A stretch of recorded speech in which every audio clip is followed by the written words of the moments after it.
Welcome viewers, Dr. JWAU, theologist. I just want to say I did this series because when I stumbled across Senator Babet's message, I was completely impacted with the central core solution that he has presented. I found it to be profound, given that a lot of my talks are on the Australia descending into what I believe is third world conditions for middle class to lower class people without being able to be retrieved, which sounds very pessimistic, whereas Senator Babet has given hope.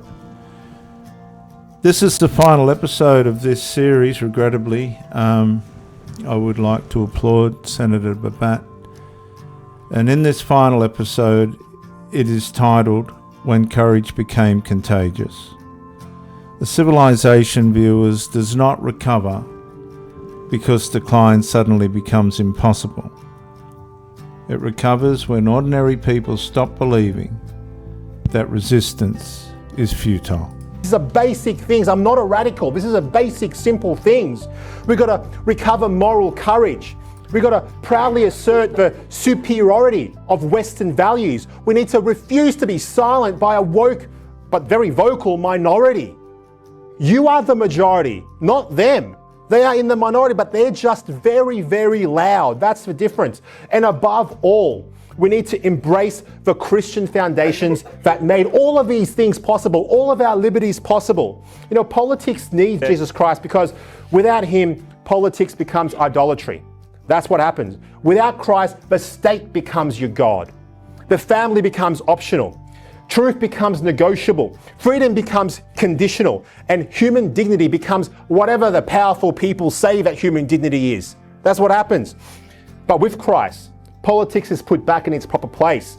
The state is restrained. The family is honored.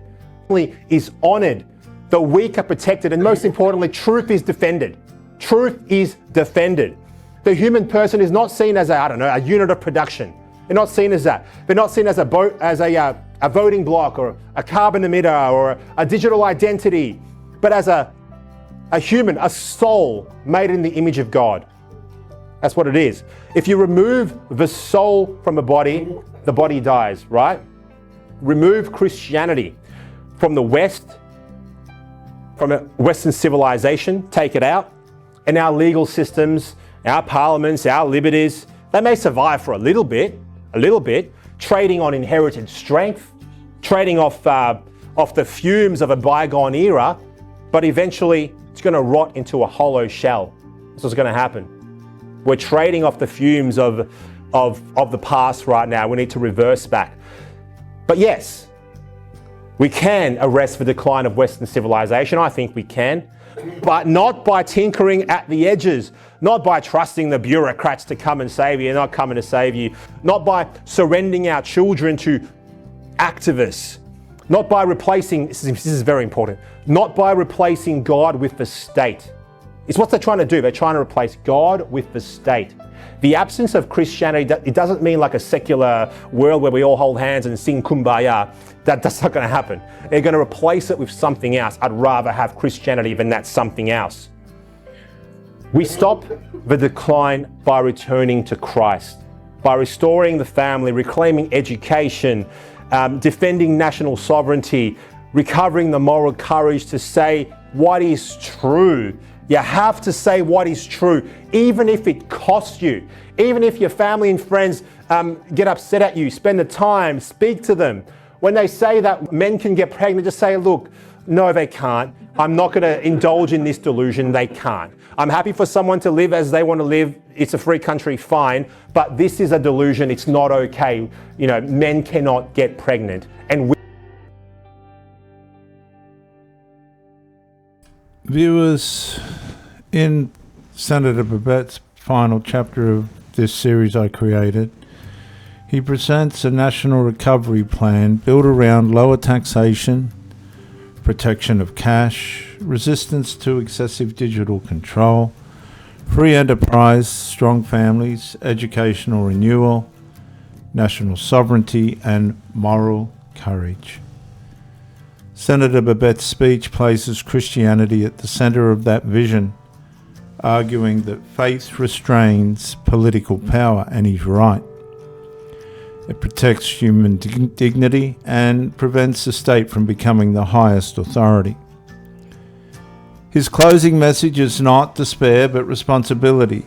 Cultural decline is not inevitable when citizens defend truth. Honour parenthood, strengthen institutions, and act with courage. And his final claim is simple.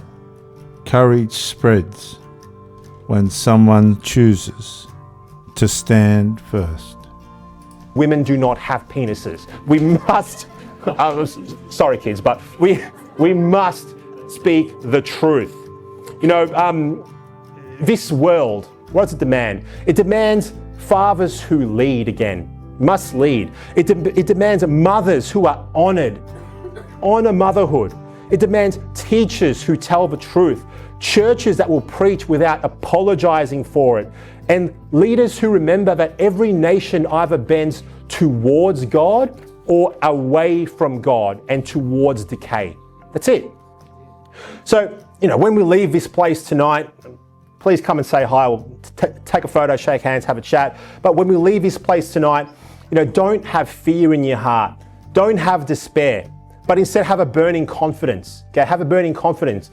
Confidence in the inheritance that we've received, and it's a mighty inheritance. Confidence in the truths that sustained the West for 2,000 years. 2,000 years. We've lasted 2,000 years and we're going to let these jokers take it away from us now? Come on, it's not going to happen. Confidence that decline is never the final chapter in a nation's story. It's never the final chapter.